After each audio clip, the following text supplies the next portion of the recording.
What is going on out there, lacrosse fans and sports bettors alike? We're back. 1 week hiatus. There were vacations to be had, and there were tickets to be cashed. You're listening to Bet On Lacrosse, where, as aforementioned, we're not only aiming to cash those tickets, we're looking to make you each and every week a better.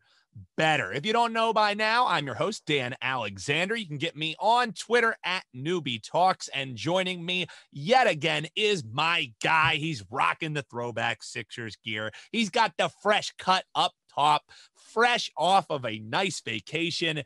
You know him. You love him. Brian Andrews joining the show. Brian, how we doing, my man? Doing great. Feeling really refreshed after a vacation. Really happy to be back, though. I'm ready to get back at it after missing last week.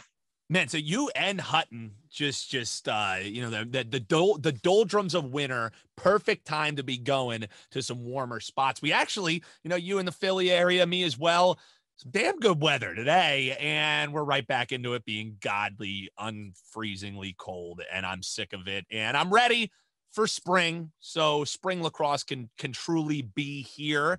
I'm ready for summer, so summer league can be here, but the NLL rolls on. The indoor league still ticking along, and a lot of action. Brian's going to be chatting about that here in just a few seconds. We're also going to get into maybe a potential hedge opportunity. The alarm is going off. There's a team with some pretty long odds in the NLL to win the title that may or may not have some value that you can cash in on. We'll get into that. We're going to run down some results of what it's been happening in the field side of things with the NCAA. We have results from every week, every line that has been available. I have painstakingly tracked so that I can let you know who's covering the spread, who is covering the money line. Spoiler alert, favorites. Eat that chalk, folks. We talked about your potential parlay opportunities, and we'll get into that a little bit more when we run down those. We're also going to unveil a new segment today that is rising and falling, just like some tides, moving up, moving down. We're going to look at some NCAA teams that maybe are moving up in Brian and I's rankings, and maybe some to stay away from until we learn a little bit more, or we just learn maybe some auto fades coming up. And as we always wrap it, we got your best bets. We have your extra money opportunities where we give you a plus money play to hopefully be able to line your pockets a little bit. So without any further ado, that's what we have coming up. And let's get right into it with the league that continues to roll on. It's indoor lacrosse, and it is the NLL.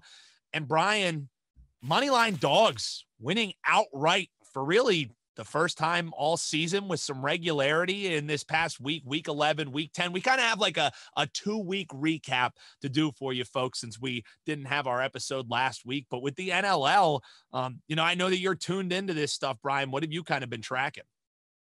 Yeah, it's a real big shame that we didn't have a recap or an episode 4 recap last week, because in week 11, it was the first week of the season where the moneyline favorites didn't overwhelmingly win. And then in week 12, it went right back to normal. So we missed the biggest anomaly, but it was the most exciting week of games because you had the most uncertainty about who was going to win. And, we talk all the time about we used to over the summer, we didn't know who was going to win going into the PLL weekends. We were just like, hey, the +1 whole 5 is always a great option. Yeah, exactly. 2.5. Oh my God, bet your whole bankroll. Yeah. Yeah. Now it's like, we're like, oh, the Seals are, going to go out there and crush whoever they're going to crush this week. So it made it for a really interesting weekend of indoor lacrosse. But also, scoring was super low. It was the lowest scoring week of the whole season per game. You got to love that, Mr. Under. You got to be loving that low scoring. I did, because in the week prior, I called it, because that was the week You're right. that the totals were really high, and or the total lines were really high. Yep. And the scoring's been super volatile. So it's getting really hard to track some of these things because, going back to week 9, that was previously the lowest scoring week, but week 10 is the second highest scoring week. And then week 11 took the crown for the lowest scoring week. So like the scoring is just like week to week. You start having to get into like these matchup centric analyses that as the season is going on, it's going to be more feasible to do, but it's going to make it more interesting than kind of just going, hey, the books for some reason went up 2 points in the totals in their total lines, like across the board. So that's something we might want to look into because there's still some low scoring games. Now the scoring is like, 1 week teams, the Mammoth are scoring 18 on the Warriors and the Warriors are still putting up 15. And then next week it's 9-4. So like there's a lot of dynamics going on, and that's really nice to see because, we're still at a 75% win rate for the moneyline favorites. So just a little bit of volatility this week, though, really back to week 12, like really back to normal. The only upset I think we had, if I remember correctly, was the Mammoth over the Rush, which wasn't really a dog win. It was just the books have for some reason put them at plus 130. And I'm sad that I was away because I wanted to bet it so bad. I saw that immediately. Isn't that how it always works? I mean, I say that all the time. Like you win 100% of the plays that you don't bet. Like the ones that you don't bet are the absolute locks right there. But to your point, Brian, that's why this show that we do for the folks on a typically weekly basis, or the things we're putting out on Twitter, why they're so valuable is because you garner this information the entire season, and then you understand that that's an outlier line. That's probably one of the best value plays that you're going to have all year. And if you're not paying attention to it every week, you're not going to be able to purse through and know this is one of my favorite plays. And still, you want to practice good bankroll management. So even if it's one of your favorite plays, if you have $100 in your account, go put $99 on the bet just because, oh my goodness, everything is telling me that this is wrong. Maybe if you're a $10 bettor and this is one that you're really comfortable about, you venture into going a little bit higher to $15 or $20. And if you lose it, you can still feel good. It's still money that you can afford to lose. Don't have it be the money that you got to pay to keep your lights on in your house. But if you have those opportunities that you feel really good about, like that line that you were just talking about, that's your opportunity to go from a 2% bet to a 3% or a 4% or a 5% if your bankroll allows for it.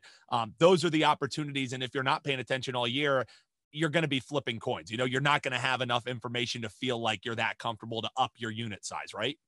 Yeah. And it's been kind of enlightening in a way to track it a little bit more seriously ever since the inception of the betting report, because prior to that, I was just kind of like going off of like intuition about like whatever. And but the Mammoth have, and I think this is why the books have kind of slipped up on this one, is the Mammoth have kind of been sneaking by a little quietly. True. And maybe you could attribute it a little bit to maybe strength of schedule arguments.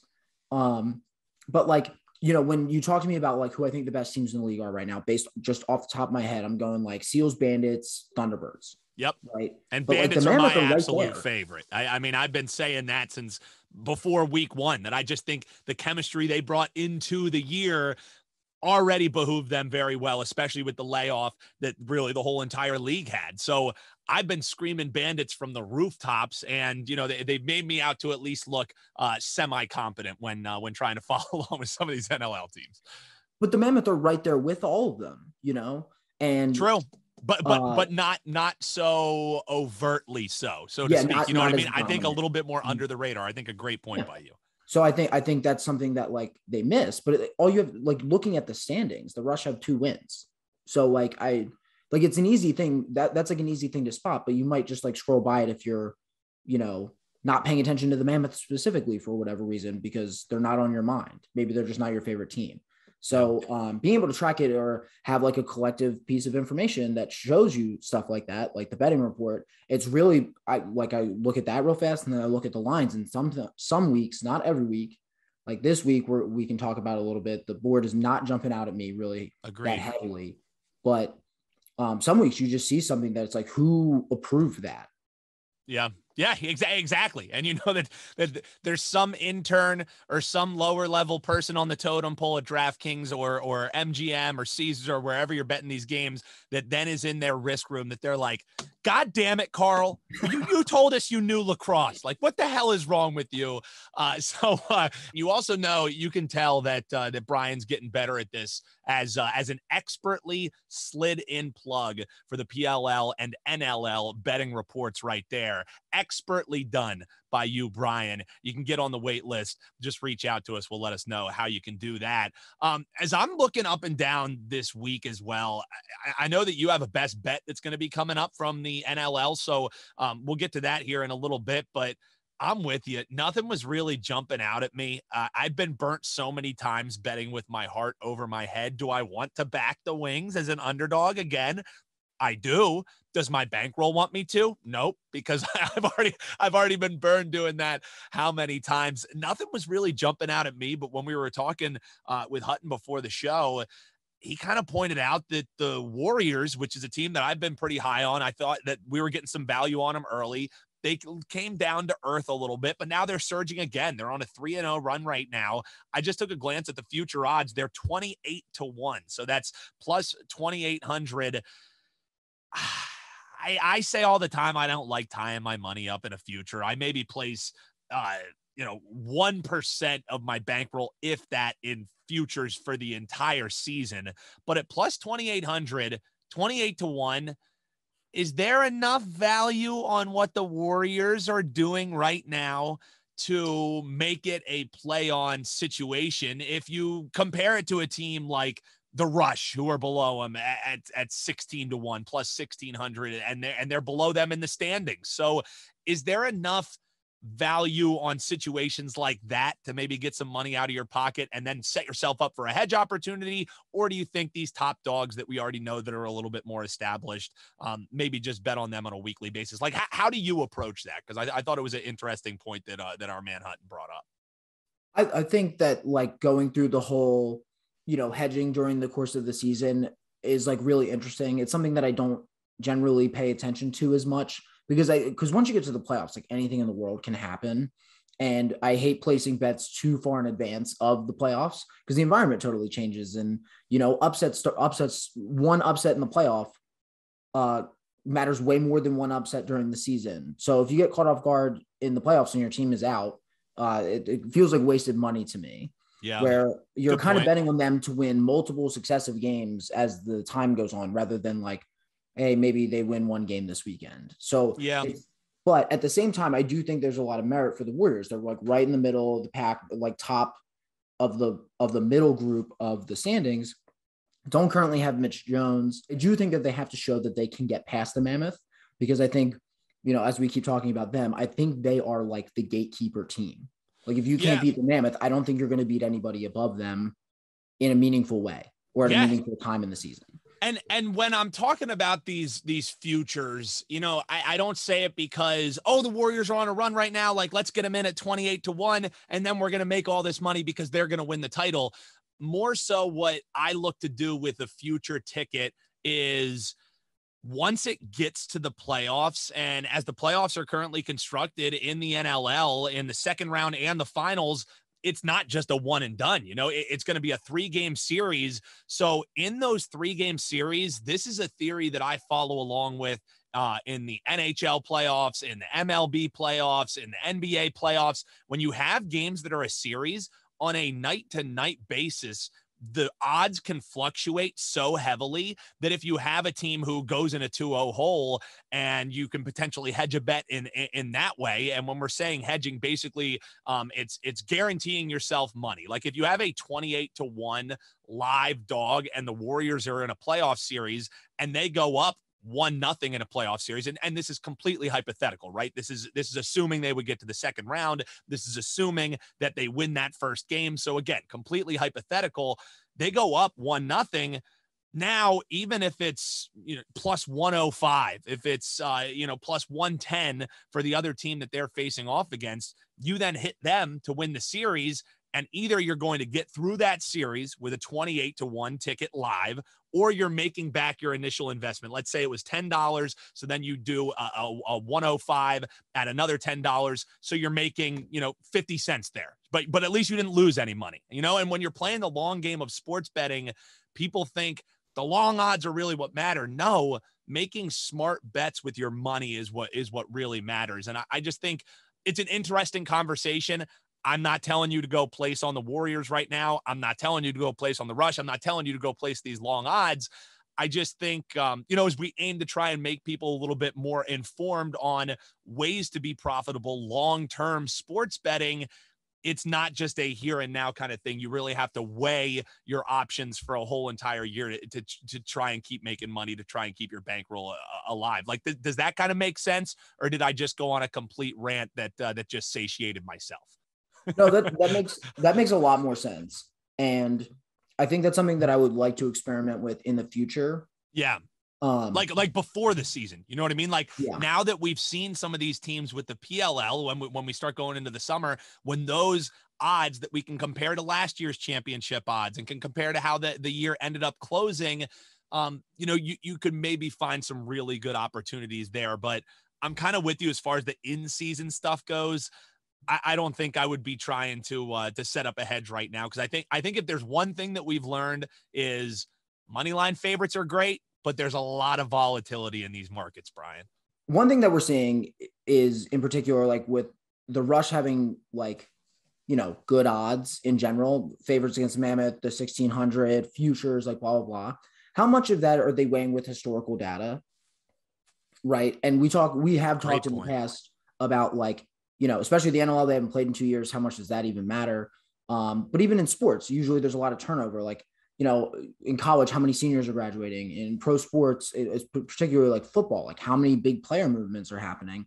And one thing that's interesting about lacrosse that kind of separates it from pro lacrosse in general, that kind of separates it from those, are the amount of player movements that we typically see. Because we always complain about the offseason. We're not seeing that part of the offseason entertainment isn't really prominent in the sport yet. So I think year to year, so particularly applicable for the PLL or the next NLL season, using that historical data to kind of inform a long-term futures bet could actually be a really good idea to maybe experiment with like some pizza money and develop a strategy like that throughout the season, just to kind of see how it works. Yeah. And also, these are conversations that nobody in the lacrosse betting space is talking about other than us right now. Like truly, I have listened to different shows. I've listened to, I follow different people on Twitter.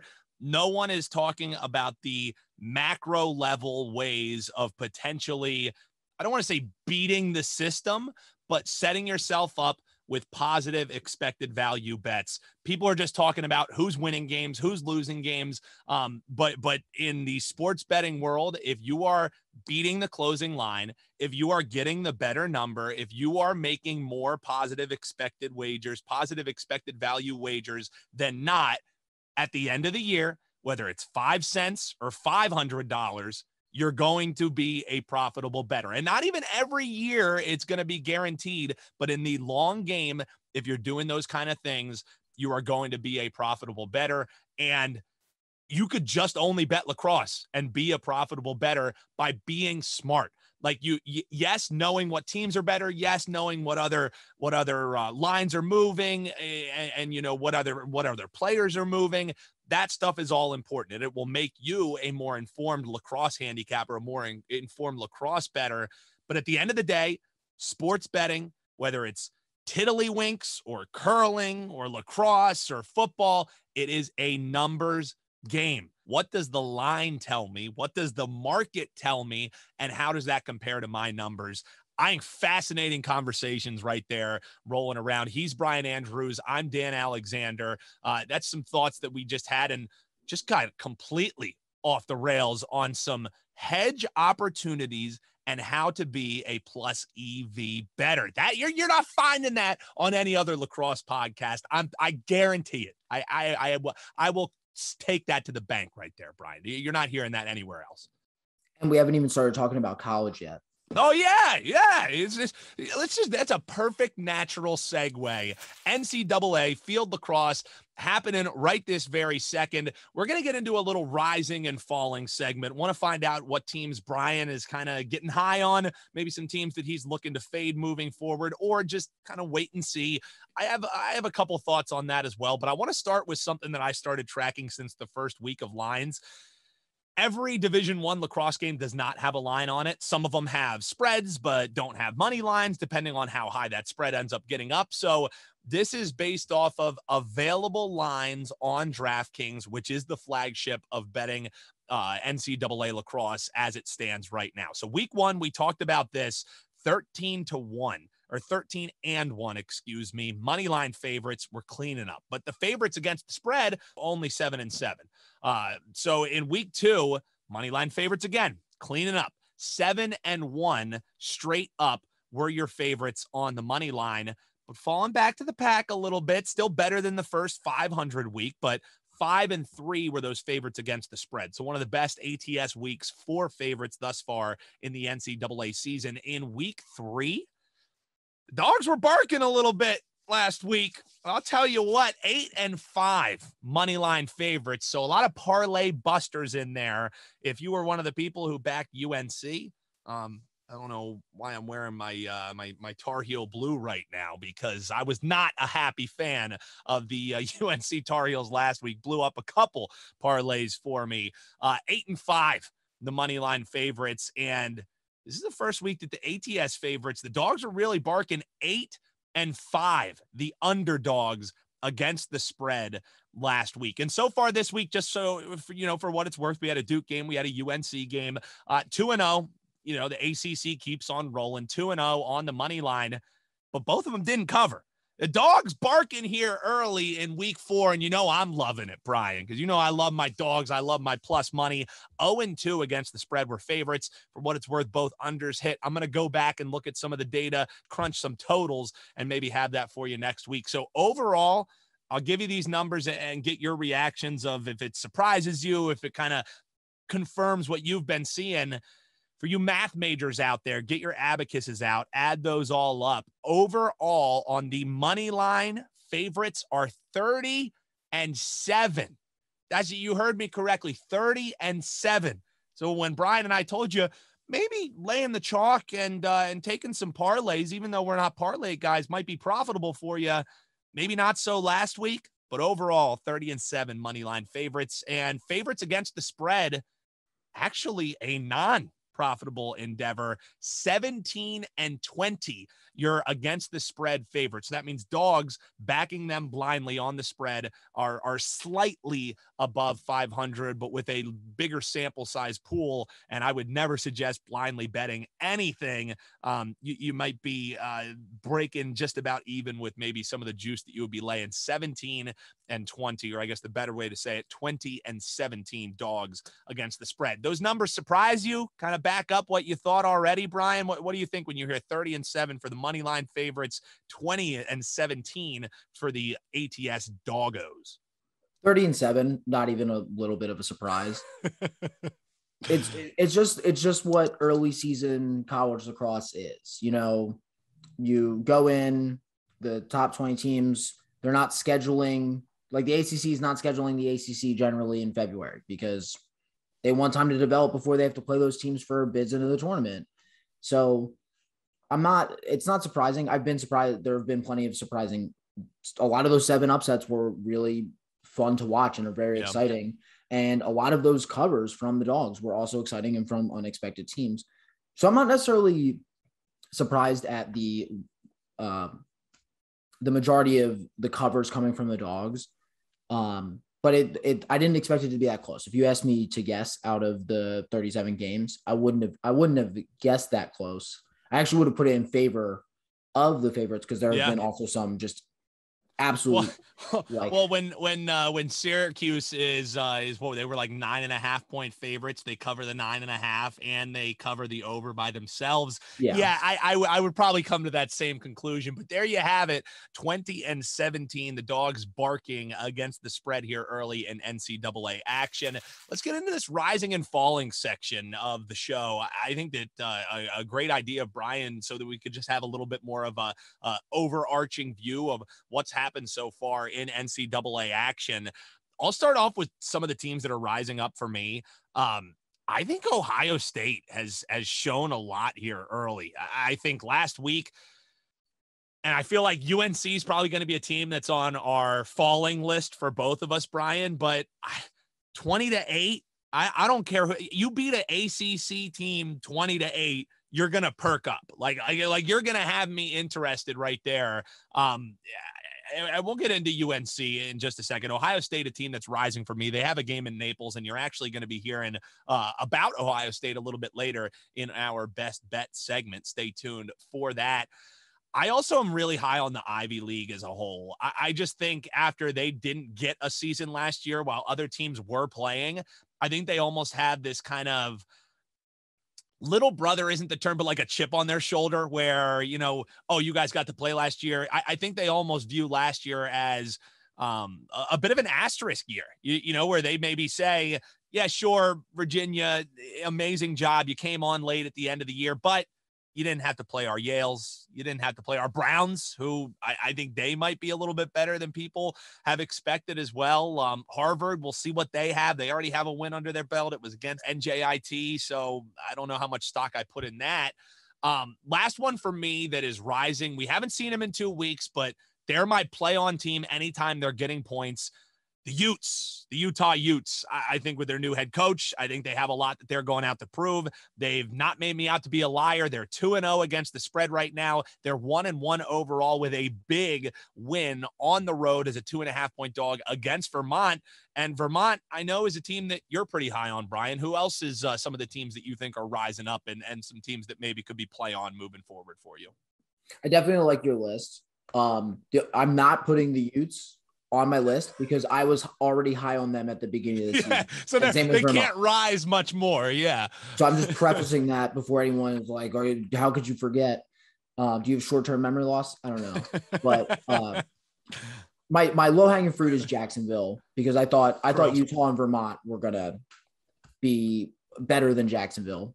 But, that could be a little bit of ignorance. Delaware, I know they were on the cusp of like the 20 spot in like the preseason polls, but they've been keeping up with some teams that have been kind of unexpected and they've been really fun to watch. And they have a couple kids on defense that can play.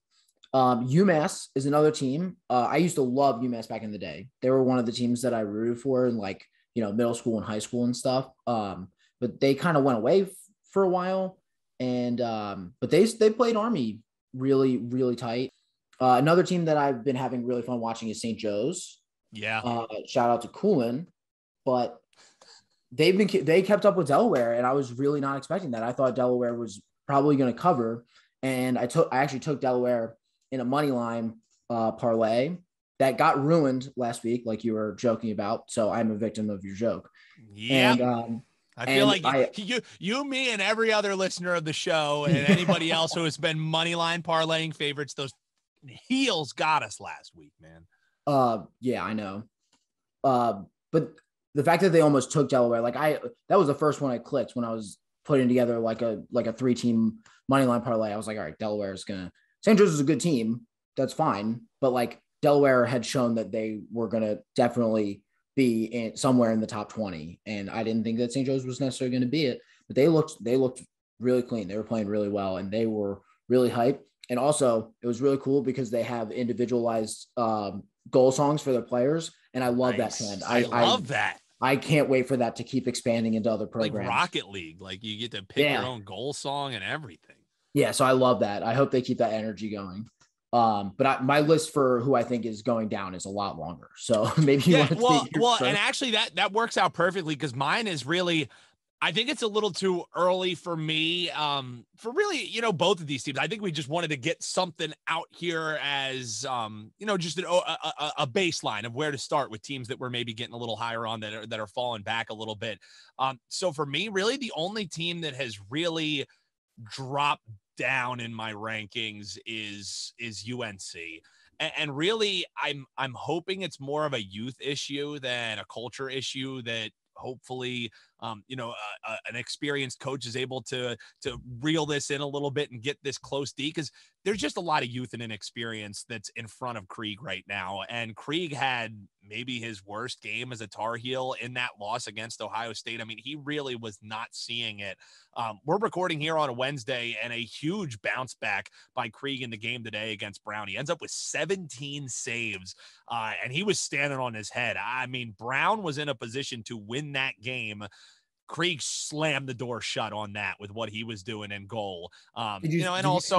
Did you see the backpedal goal? Oh my God. Unreal. Backpedaling and Unreal. offside. And, Unreal. Like that, it was disgusting. I actually had indigestion just watching what he was doing right there. So great bounce back spot by him. If he can stand on his head and give an opportunity for some of these close defense, because I think they have talent for sure. It's just really raw talent. And offensively, they're just out of sync right now. The only two that really have much chemistry is Gray and Solomon. I think Gray is still in the running for being a Tewaaraton finalist. Terrific play out of him. If they could just get a little bit more chemistry, a lot of unforced turnovers that they're doing. So I don't want to write UNC off just yet, but they need to figure it out in a hurry. So that's really my big falling. I know that's one that you agree with, but who else is kind of on your list? This pains me to say it because I was really excited that they made the tournament last year very unexpectedly and almost beat Notre Dame. But Philly Drexel, boy. Yeah. Drexel's not having a good time right now. No. And like, okay, UMBC was also like, maybe like Drexel was probably like 2019, maybe. They did have some like graduations, which would negatively affect any team. But they were definitely ahead of UMBC. And Drexel's the team that busted my moneyline parlay, which makes me extra sad. But that's not the only reason. That's not the only reason they're on this part of the list. They were keeping up with UMBC. So they're definitely still like that caliber of team. They just like let UMBC go on a little bit of a run. And then like every time Drexel started to get momentum, they just like UMBC scored again and squashed whatever momentum they could garner. So I was like, all right, first game of the season for them, whatever, no big deal. And then they lose to Lafayette. So now I'm like getting a little nervous. Like, how bad can it be? Did they what's the rest of their schedule looking like? Like, they have to bounce back fast, I think. Otherwise, the momentum's just going to slip from them, and Great point. They're not going to be able to recover. Yeah. Other than them, Loyola, after the Hopkins game, stock's real low on them right now. I think if you find a team like Vermont or Utah or Jacksonville or maybe even Marist, and you can get like 5 or 6 points on them, given to any of the teams I just listed against Loyola, that might be an immediate hammer for me. Because it would be for Hopkins as well. Good point. So Loyola is now like kind of a target for me as one of the teams that's generally accepted as like the top 15. Yeah. That if a team on the bubble or a team in like the 15 to 25 range is getting, more than 5 points. Yeah, and I also think they have a pretty interesting matchup coming up this weekend. It does Loyola, so it'll be kind of interesting to see, how they kind of bounce back after that loss. Now they're going to be playing a Rutgers team who I was kind of a little bit lukewarm on. I think they impressed me last week. Kirst was having a great game. So Rutgers 2.5-point favorites against Loyola. I think, to your point, we're going to learn a lot about Loyola this week. They're at home. Do they fall into an 0-3 hole? I think your point's a good one. And then besides that, Lehigh, but I think that kind of speaks for itself right now. I think, bad loss, but we'll see how they go. But Sox kind of like, it's like on a slow decline right now. Yeah. Not much to say about it. It was just a bad loss. Like, and honestly, I look at the Ivy League as a league that I'm kind of high on. I probably look at the Patriot League as a league that, if they're going up against some stronger competition, I'm probably always going to be leaning the other way. It's just unfortunate because the Patriot League, I feel like, is always going up and going down, and maybe they have that one standout team, but we'll see moving forward. And we both agree on UNC. I don't think we can say much more about the disappointing start of the season for UNC. So, Brian, any other little tidbits to throw in before we get the folks some actionable info here to wrap up the show? No, I think we should get into the bets. Let's get into it. You're simply the best. Oh, yeah. Nothing feels. I know you missed that song last week. As I missed rolling with my guy Brian on his best bet. And I believe you're going to that indoor turf, a little box lacrosse action, your best bet for the folks on the Bet on Lacrosse show, Brian Andrews. So we were talking earlier, it was probably an hour ago at this point, but because we've been rambling, but we have the Mammoth were not favorites against the Rush. They were plus 130 or something on the money line, which was ludicrous. And now they're minus 105 and the Rush are minus 125. So the Rush are still the favorites. And I was like trying to figure out why. And generally teams who have played teams 2 times in a row, if they win the first game, they're not always winning the second game. So I guess a little matchup knowledge has been helping teams come back and like recoup and beat the team that just beat them. I don't think the Rush are going to be able to do that with the Mammoth. Between Dylan Ward and the lack of offensive production on the Rush's side, every time I watch the Rush, their offense never seems organized enough. And I feel like too many times they're taking shots at the end of the shot clock that are just like by the restrainer. And I'm never like, ooh, that was a really nice team play. Usually it's Mark Matthews, like bowling through 8 people, or, you know, someone having like a really nice dodge and crease dive or something. I just don't see the Rush game planning well enough for the Mammoth when their offensive production has just this season been lacking. So I'm hammering the Mammoth money line at minus 105. I need to get a hammer sound in this board, like working on the railroad or something like that. I'll have that for you for next week. Mammoth money line at a beautiful price.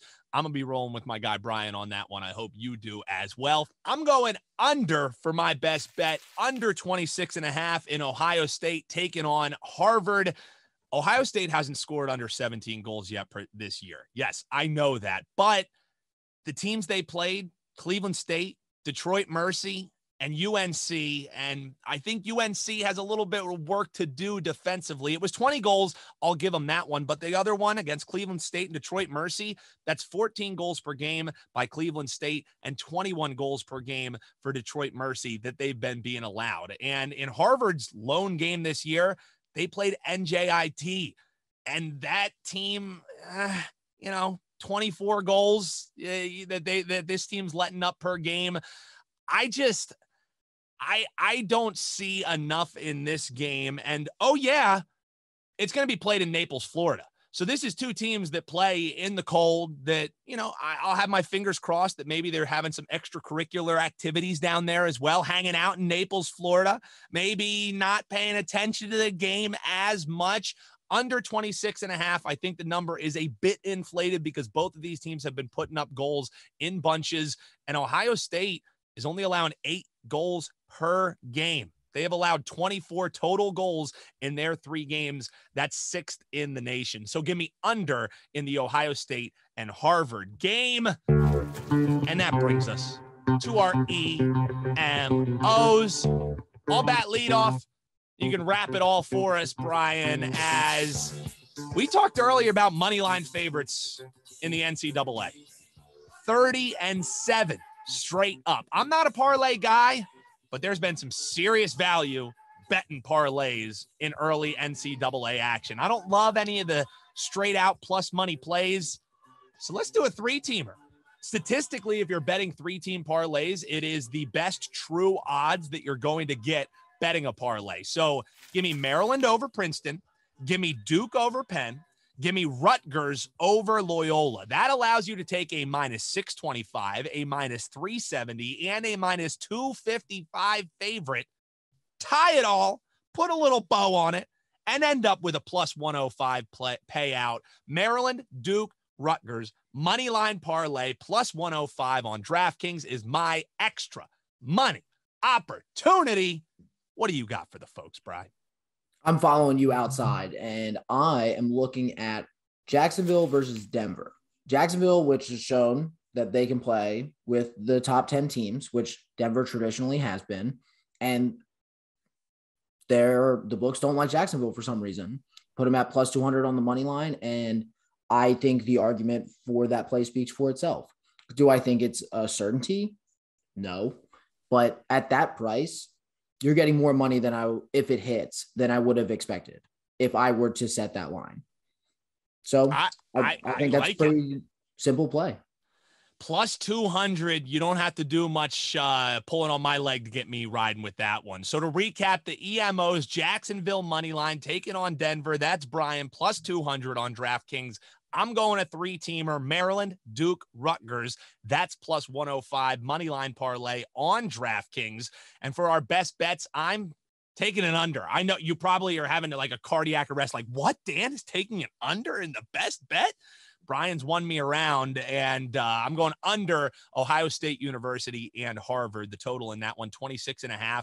I also would wait until Saturday to place this because I think there's going to be a lot of love for the over when people look at the goals that these two teams have scored. So for the official show pick, under 26.5, I think you might get some better juice. This may even end up at even money, or it might move a whole entire point. You get under 27.5, and I like it even more there. But for the show, under 26.5, and Brian going to box, minus 105, Mammoth money line, his best bet. I love it. And that's our thoughts on the NLL and NCAA slate. Make sure you follow us on the socials at Bet On Lacrosse, at Pro Lacrosse Bets.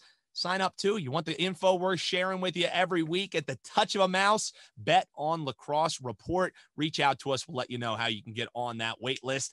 And let us know who you're betting on this week. Reply when we get our best bets out there. Any of the stuff, chirp at us on Twitter at Bet On Lacrosse. And make sure you tune in. Make sure you tell your friends. Make sure you drop a review as we preview these NLL, these NCAA lines, and summer's right around the corner too, and help you bet on lacrosse. For Brian Andrews, I'm Dan Alexander. Cash those tickets, and we'll talk to you next week.